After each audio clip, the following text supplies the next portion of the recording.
Salute is a program for and about men and women who have served our country. Our program includes news about the laws that affect veterans, information on benefits and services, and news from veterans organizations. And now, our host, Bob Peters. Hello and welcome to Salute. My guest today is Alan Stover. Alan is the past National Commander and founder of the Veterans of Underage Military Service. Welcome to the show, Alan. Thank you. Glad to be here. This is a very interesting subject to me because I've heard about this, and I don't think a lot of people know about the underage service. But first, I'd like you to tell me a little bit about yourself, where you came from, and what branch of service were you in? I was born in Cleveland, Ohio, and spent my first 14 years there, and mainly on the east side, Huff Avenue. People who live in or been to Cleveland, lived in Cleveland. No, Huff Avenue wasn't a real nice neighborhood. My parents were divorced when I was 5 or 6 years old. My mother had a hard time. And besides, I was getting a little bored with school and all that, so I decided I'd try to go in the Marines.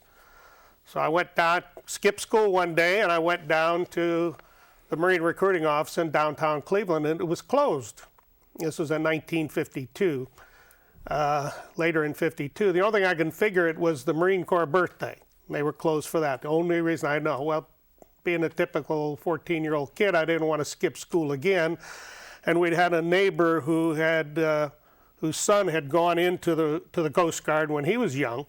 And so I said, I'll try the Coast Guard. So I went down there and gave him my phony birth certificate, which my sister, who worked for the state, phonied up for me, added 3 years to the birth date, so made me look 17 instead of 14.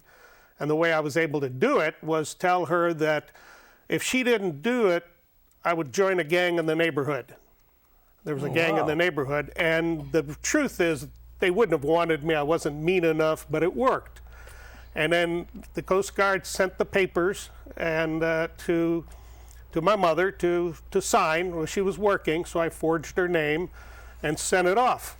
And when she found out that I was going into the Coast Guard, she threatened to, call it off, and I made the same threat to her. I joined this local gang.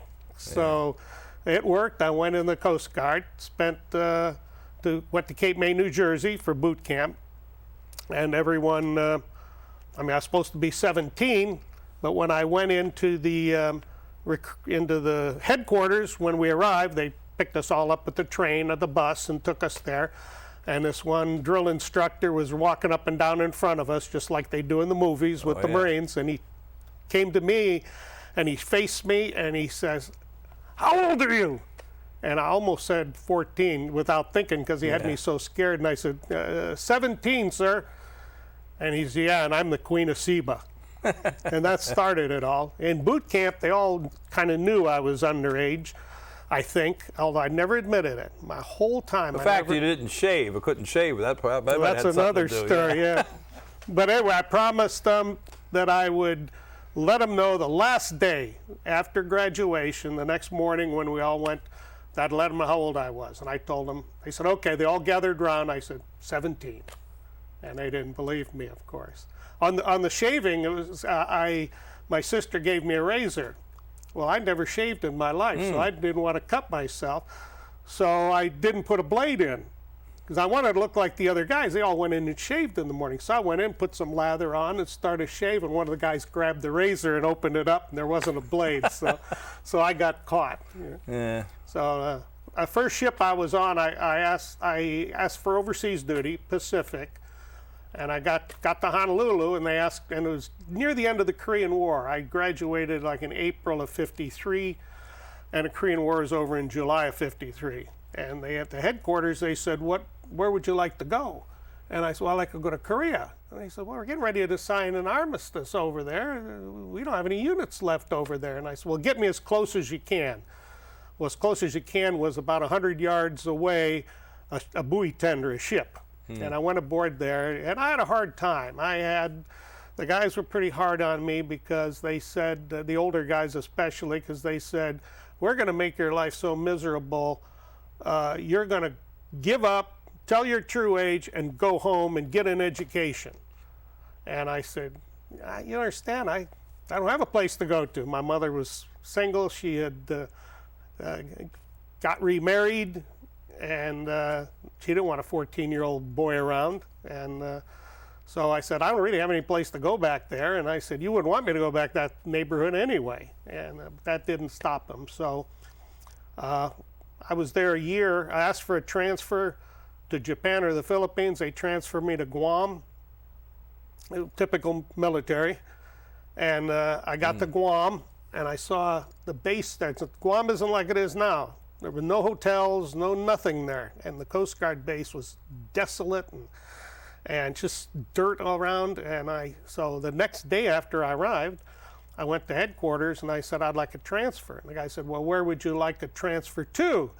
And I said, well, Japan or the Philippines. He said, well, that's outside of the Marianas district.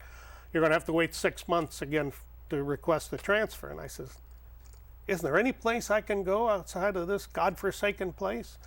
He said, well, you could request isolated duty, but no one would be that stupid. And I said a classic line, don't underestimate me. Don't underestimate, yeah. And it was a great, they sent me down to a place called Palau, which was right 7 miles from Peleliu, which was a great battle of World War II. And it was on Angar, was the name of the island. And we worked 6 days a week, tropical hours, 7 to 12 in the morning. Mm-hmm. We had open galley, so if you got hungry at night, you could go get something to eat. And they gave us a case of beer a month. So life was good. And, but you didn't have any of that. I mean, you were only 14. You weren't drinking any beer then, were you? Sure was, yeah. Speaking of which, you have a couple pictures of yourself when you were, well, you might like to show that to the... Yeah, this is the one in boot camp.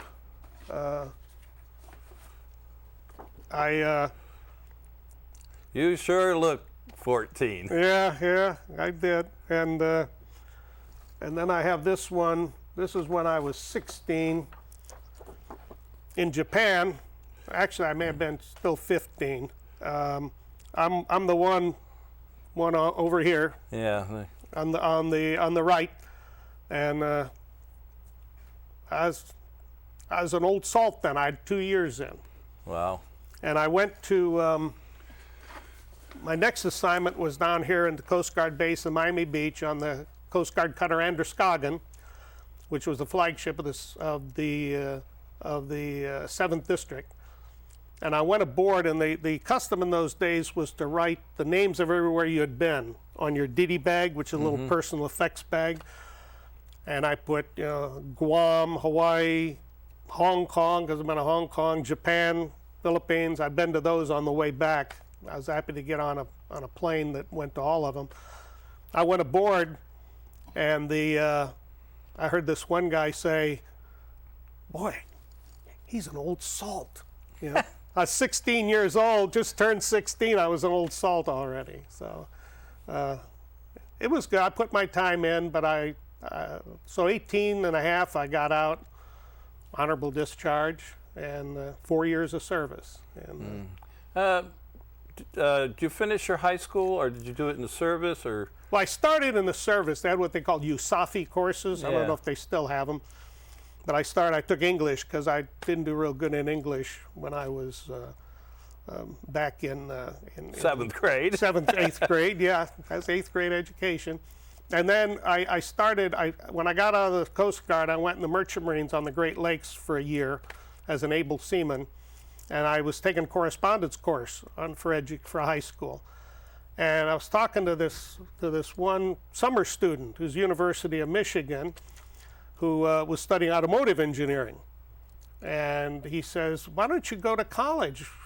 You know, when we lay up in November, GI Bill, yeah. He's got the GI Bill and everything. I said, well, I don't think I'm smart enough, you know. I had no confidence in myself. I was walking around with the legal 8th grade.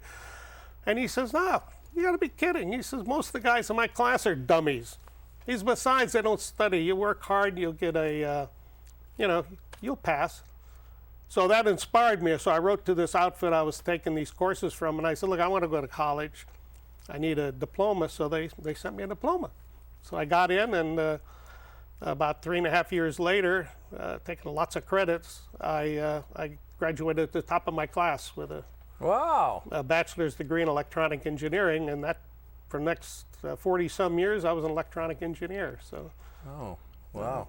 You had really an interesting life. Yeah, thanks. Yeah. Well, you know, one of the things you're here to talk about is your National Veterans of Underage Military Service. Right. Now, tell us how that got started. Obviously, you know, you found a lot of other men who kind of like snuck in there too, huh? Right, yeah. A lot of them from World War II, some from Korea, and even some from Vietnam. In '91, I was talking, just talking to my daughter about, about my service, and she says, "You were probably the youngest guy to serve during the Korean War." And I said, "Well, I don't know." I said, she said, "Why don't you find out?"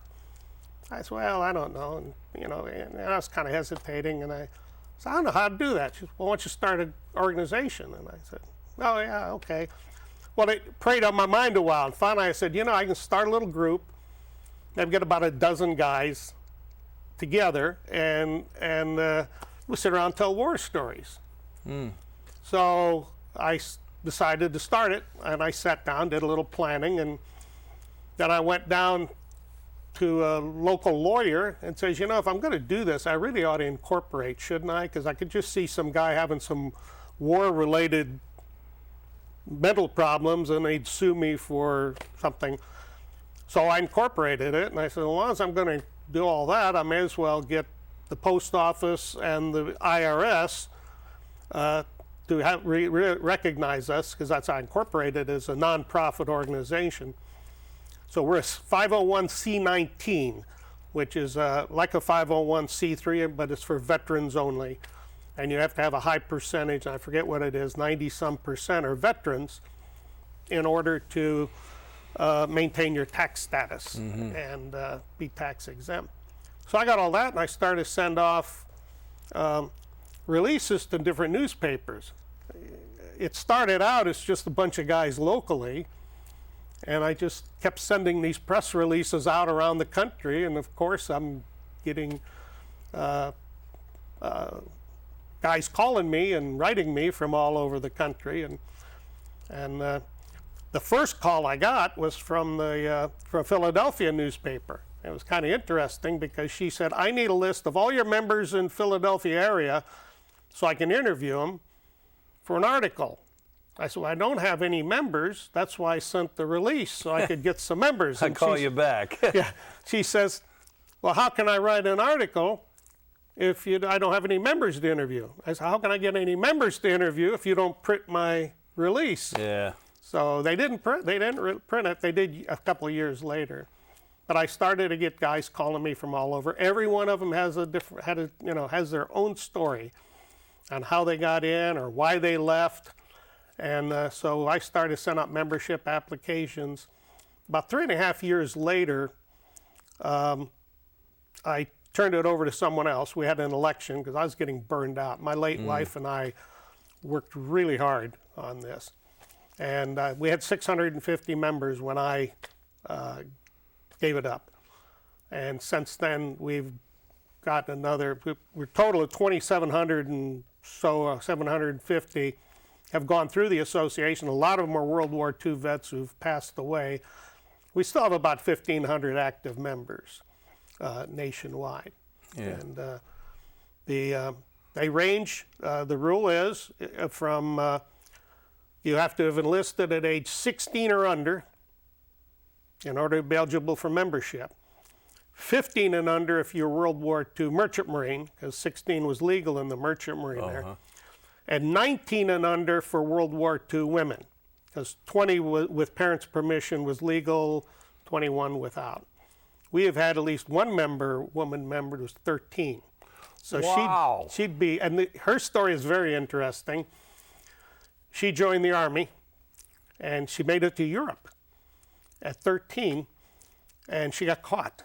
And Eisenhower had a bunch of people they were sending back to the U.S. So this is obviously around Korea War time, right? It was World War II. World War II. Yeah. Oh, okay, I'm sorry. But it was near the end of World War II, I think. She was over there, and there were a bunch of guys that were sent back, and Eisenhower happened to come in there. Generalized. And they mentioned mentioned, that she was underage, and she was crying. She said, "I love the Army. I wanted to stay."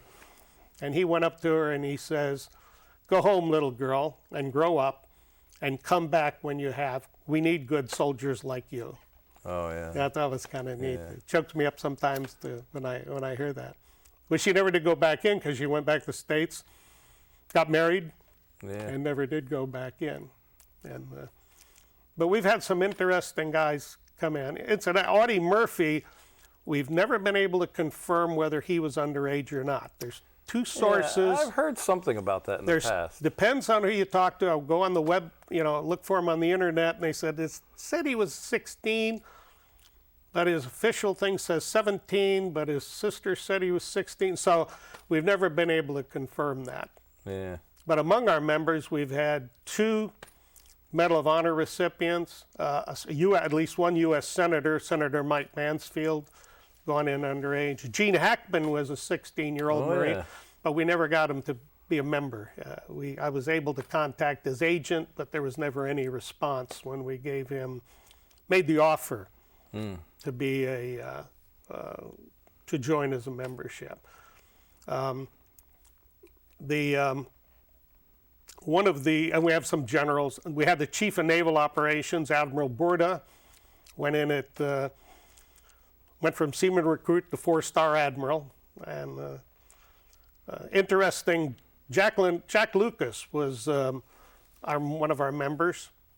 He was a Marine in World War II. He went in at age 14, and he wanted to go fight. That's why he went in.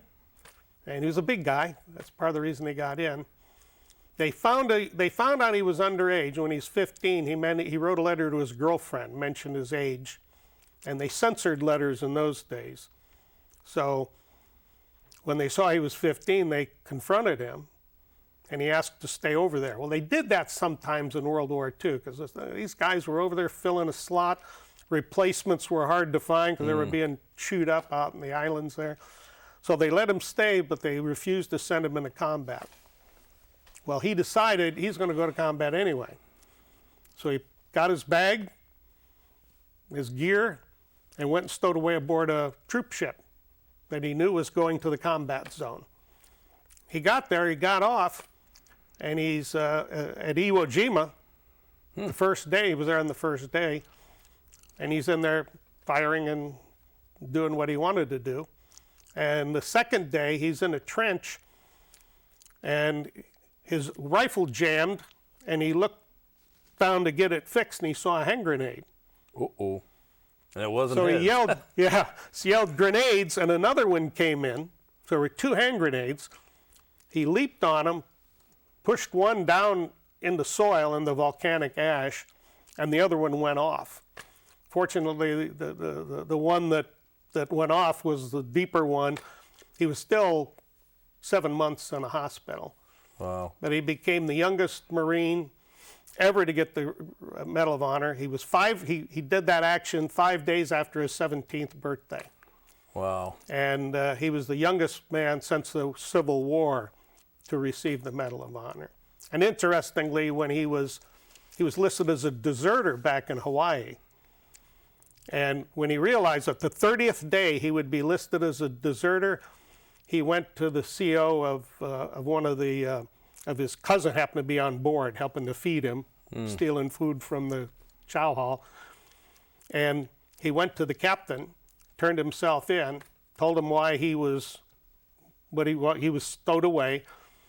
And the colonel said, who was over the captain, said, "I wish I had a whole shipload of Marines like you, want to fight as much as you do. You can stay and go ashore with us."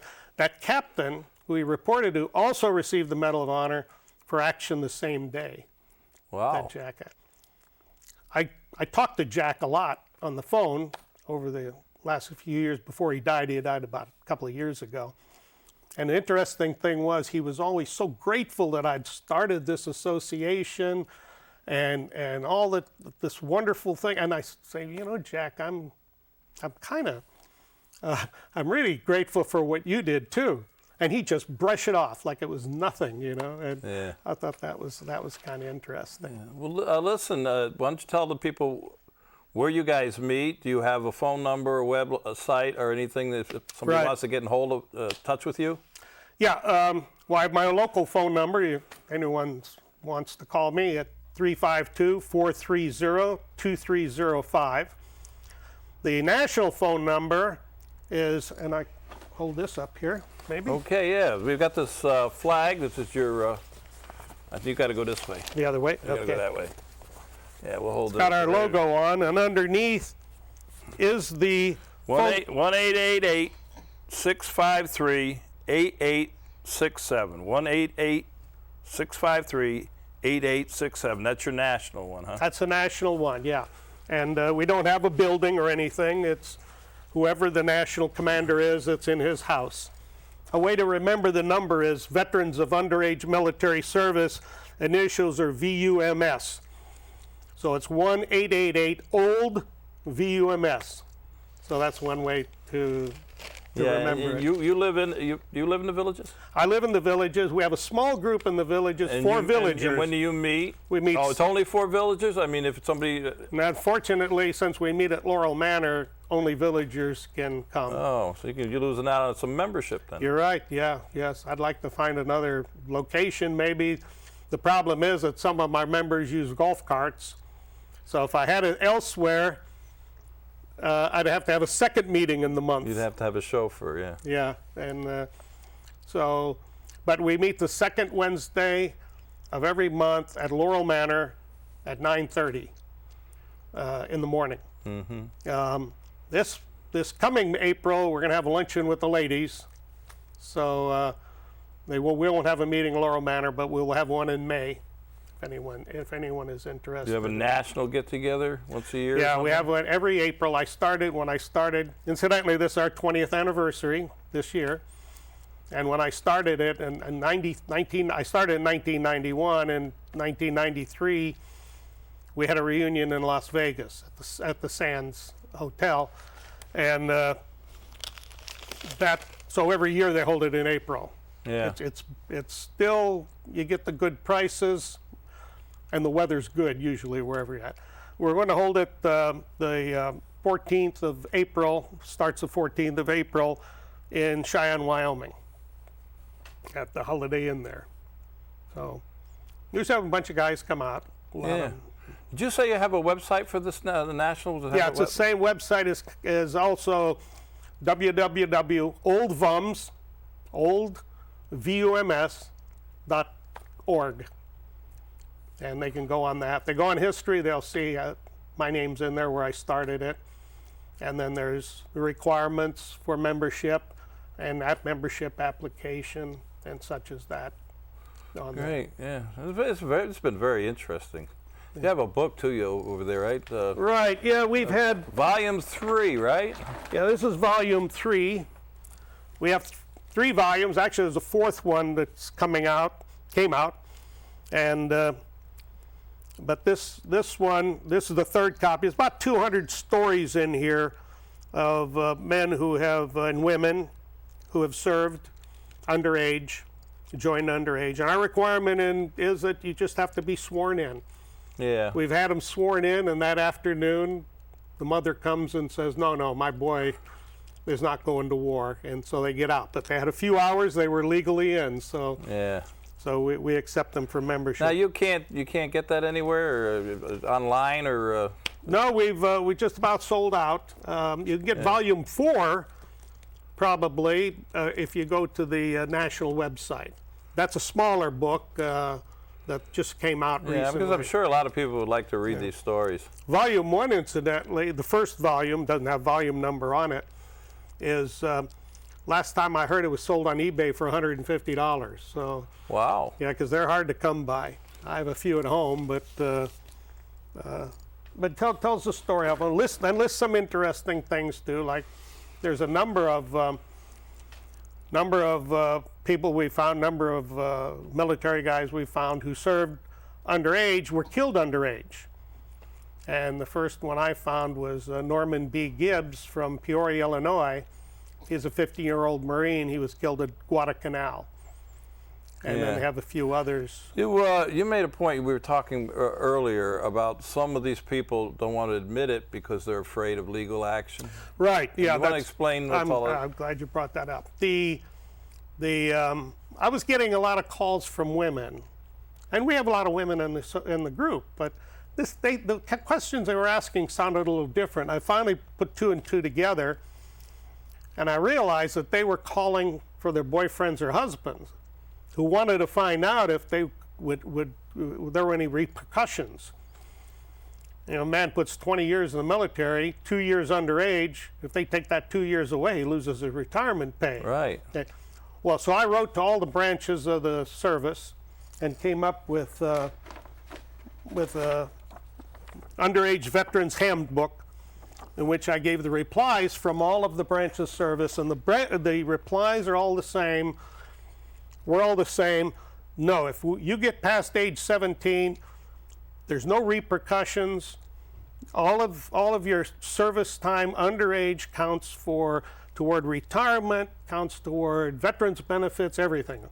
Virtually almost all mine, not all mine, but more than half of mine was underage. Yeah. But if you're caught below 17, you're released, which means you get no benefits, no nothing, like you never served. Yeah.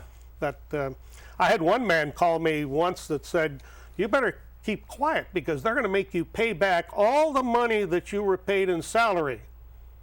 And I said, "When you're in," and I said, "Well, I wouldn't amount to a heck of a lot, $68 a month or whatever I was earning." But it's not true. There are no repercussions. Now, there was one branch that said that did not come back right away. Let me guess.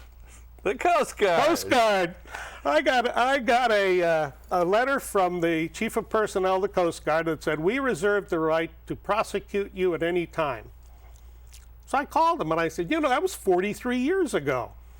And he says, "I know, but we reserve that right." I said, "Well, you're going to come after me?" And he's, No, we're not going to come after you, but we reserve the right to at any time." I says, "Well, I was a juvenile. Does that count for anything?" He says, "Well, that's a legal thing. I don't know anything about that." I said, "Well, that's why I wrote the letter."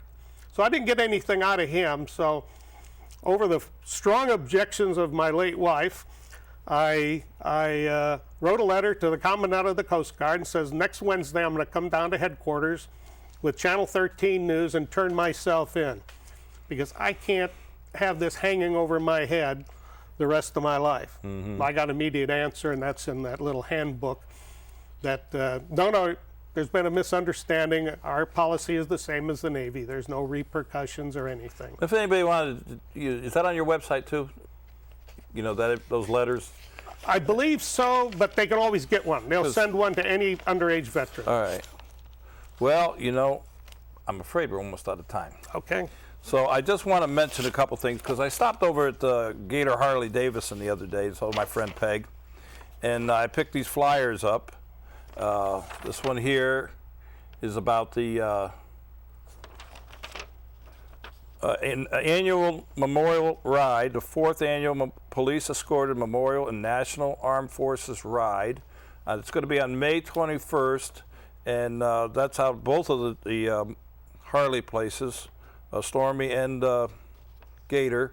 And you can go to their website, www.gatorharley.com or www.stormyhillharley.com. That's coming up on May 21st, so check it out. And they also have this coming out because the Harley Davidson does an awful lot for the disabled American veterans, and this is a cruise that they're doing. There's several cruises: Europe, Alaska, Caribbean, starting in May, July, November. So if you're riding around and going past Harley's, one of the Harley shops, stop in and check it out, because all these money they raise helps out the disabled American veterans. And I got to thank you, sir. I mean, I enjoyed this show a lot. Nice. And it's always interesting because my father-in-law, I think he snuck in, but he got his high school diploma afterwards. A lot of the guys got their diplomas afterwards. Right. I thank you for your service. I thank you for coming on the show. Thank you for having me. And to all our veterans out there in active military and their families, we salute you. Till next time.